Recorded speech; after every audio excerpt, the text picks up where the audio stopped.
എൻ്റെ ലഞ്ച് ബോക്സിൻ്റെ വീഡിയോയിൽ വരുന്ന കമൻറ്റാണ് റൈസിൻ്റെ റെസിപ്പി ചെയ്യാനായിട്ട്. അപ്പോൾ നമ്മൾ ഇന്ന് ഷെസ്വാൻ ഫ്രൈഡ് റൈസ് ആണ് കേട്ടോ റെഡിയാക്കി എടുക്കാൻ പോകുന്നത്.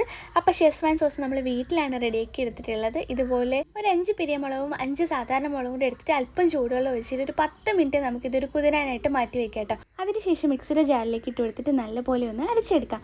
ഇനി ഇഞ്ചി വെളുത്തുള്ളി പേസ്റ്റ് റെഡിയാക്കി എടുക്കുകയോ അല്ലെങ്കിൽ ചതച്ചെടുക്കുകയോ ചെയ്താൽ മതിയാവും. എന്നിട്ട് കുറച്ച് സൺഫ്ലവർ ഓയിൽ ഒഴിച്ച് കൊടുത്തിട്ട് ഇതിനെ ഒന്ന് വരട്ടിയെടുക്കാം. എന്നിട്ട് നമ്മൾ അരച്ച് വെച്ചിരിക്കുന്ന പേസ്റ്റ് ഇതിലേക്ക് ചേർത്ത് കൊടുക്കുക. ഒരല്പം വെള്ളം കൂടി ചേർത്ത് കൊടുക്കാം കേട്ടോ. ഇനി ഇതിലേക്ക് സോയ സോസ്, ടൊമാറ്റോ സോസ്, ആവശ്യത്തിന് ഉപ്പ്, കുറച്ച് പഞ്ചസാരയും കൂടി ചേർത്തിട്ട് നന്നായിട്ട് വരട്ടി കുറുക്കിയെടുക്കാം കേട്ടോ. ഞാൻ റൈസ് ഓൾറെഡി കുക്ക് ചെയ്ത് വെച്ചിട്ടുണ്ട്. നിങ്ങൾക്ക് വലിയ അരിയോ ചെറിയ അരിയോ എടുക്കാട്ടോ. ഞാൻ ചെറുതാണ് എടുത്തിട്ടുള്ളത്. പിന്നെ നമുക്കിനി ഈ ഒരു റൈസ് എങ്ങനെയാണ് റെഡിയാക്കി എടുക്കുന്നത് നോക്കാം. അതിനായിട്ട് സൺഫ്ലവർ ഓയിലിലേക്ക് കുറച്ച് വെജിറ്റബിൾസ്, നിങ്ങളുടെ കയ്യിൽ ഏതാണോ ഉള്ളത് അത് ചേർത്ത് കൊടുക്കാം. ഞാൻ എൻ്റെ കയ്യിലുണ്ടായിരുന്ന വെജിറ്റബിൾസ് ചേർത്ത് കൊടുത്ത് ഒന്ന് വഴറ്റി എടുക്കുന്നുണ്ട്. പിന്നെ കുറച്ച് പനീറും കൂടി ഇട്ട് കൊടുക്കുന്നുണ്ട്. അതിന് പകരം ചിക്കൻ ഉണ്ടെങ്കിൽ അതിട്ട് കൊടുക്കാം കേട്ടോ.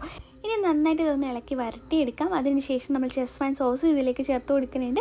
റൈസിൻ്റെ അളവിനനുസരിച്ചിട്ട് നിങ്ങൾക്ക് അളവ് കൂട്ടുക കേട്ടോ. ഞാനൊരു 2 ടേബിൾ സ്പൂൺ അളവിലായിട്ട് കൊടുക്കുന്നത്.